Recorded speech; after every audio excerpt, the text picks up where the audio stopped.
But I'm okay, you say, trying to sound reassuring. You're not okay.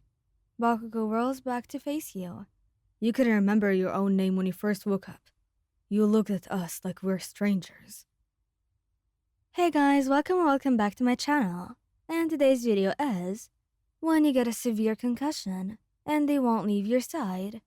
Please don't forget to subscribe, like, and share, and let's get going. The fluorescent lights of the hospital room burn too bright, making you squeeze your eyes shut against the stabbing pain in your skull. Everything feels wrong, tilted, spinning, too loud and too quiet all at once. Don't close your eyes, idiot.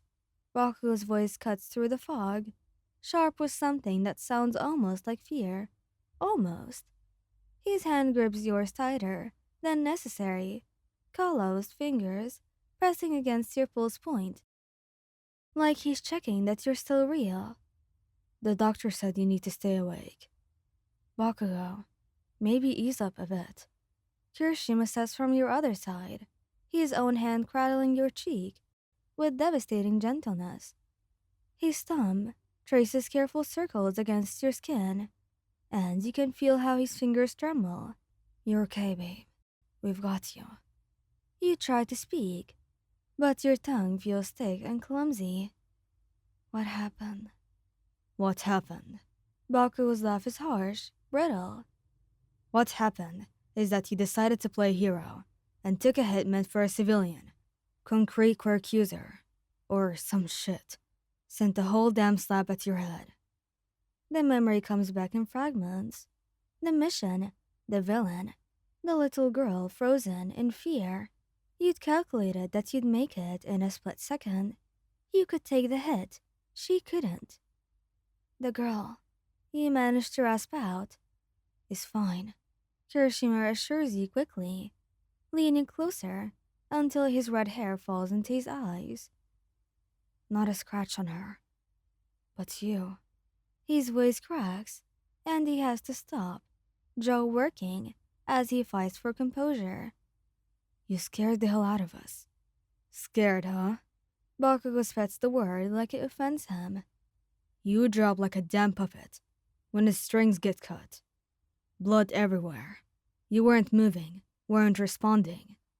He cuts himself off, and when you force your eyes open to look at him, his face is pale beneath its usual scowl.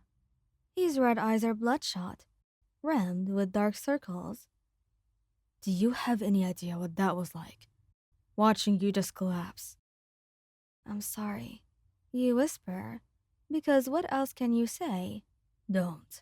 His grip on your hand becomes almost painful. Don't apologize for saving someone. Just don't ever. He stops again, turning his face away, but not before you catch the shine in his eyes. Kirishima fills the silence, his voice soft but strained. You have a severe concussion. Skull fracture. Some swelling. They said you'd be okay, but... He swallows hard. It was touch and go for a while. They weren't sure if there was internal bleeding, if you'd need surgery. But I'm okay, you say, trying to sound reassuring, even though your own words sound distant and strange to your own ears. You're not okay. Bakugou whirls back to face you, and there's no hiding the tears tracking down his face now. You're in a hospital bed, with a cracked skull. You couldn't remember your own name when you first woke up. You looked at us like we're strangers. The confession hangs in the air, devastating in its rawness.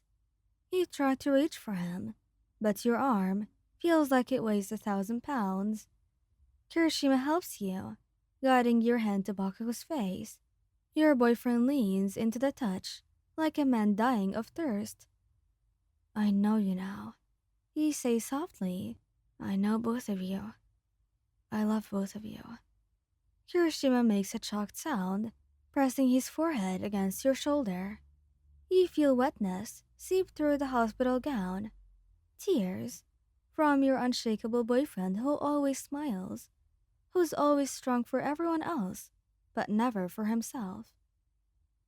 We thought we lost you. he says, muffled against your skin. When you went down, when there was so much blood, when you wouldn't wake up in the hospital. Bakugou was doing chest compressions, and I couldn't breathe, couldn't think. I'm here, you tell them now, your own tears finally falling. I'm right here for you. You better stay that way. Bakugou growls, pressing fierce kisses to your knuckles, your wrist, your palm. Because I swear to God, if you ever try to leave us, if you ever scare us like that again, I'll do my best. You promise, and you mean it. The thought of putting them through this kind of pain again makes your chest ache worse than your head. But you know I'd do it again. To save someone. That's what heroes do. being a hero can go to hell. Bakugou says viciously. Not if it means. He couldn't finish.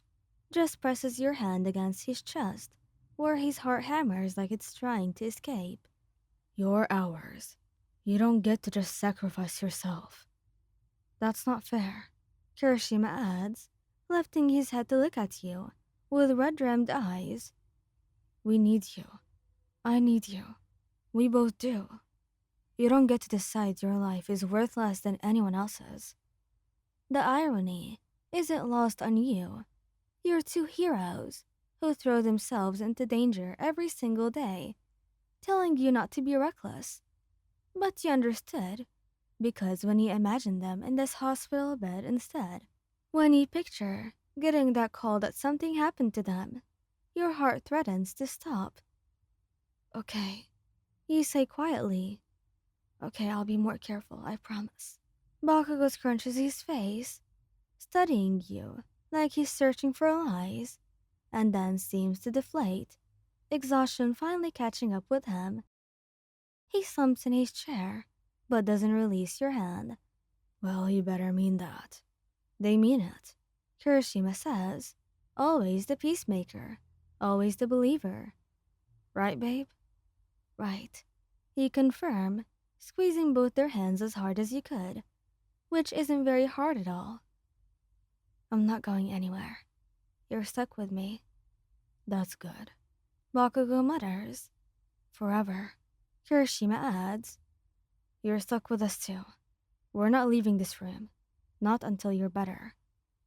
The nurses will kick you out eventually, he points out.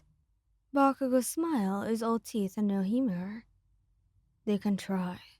You believe him. You believe both of them. And as you drift between consciousness and sleep, medically necessary sleep now, not the terrifying unconsciousness from before, you hold onto their hands like a lifeline, your anchors, your home. Love you, you mumble, fighting to stay present just a bit longer. Love you too, they say, and it's the last thing you hear before the darkness takes you, safe this time, protected, with your heroes keeping watch. Thank you guys for listening. I hope you liked this video. Please don't forget to subscribe, like, and share, and goodbye!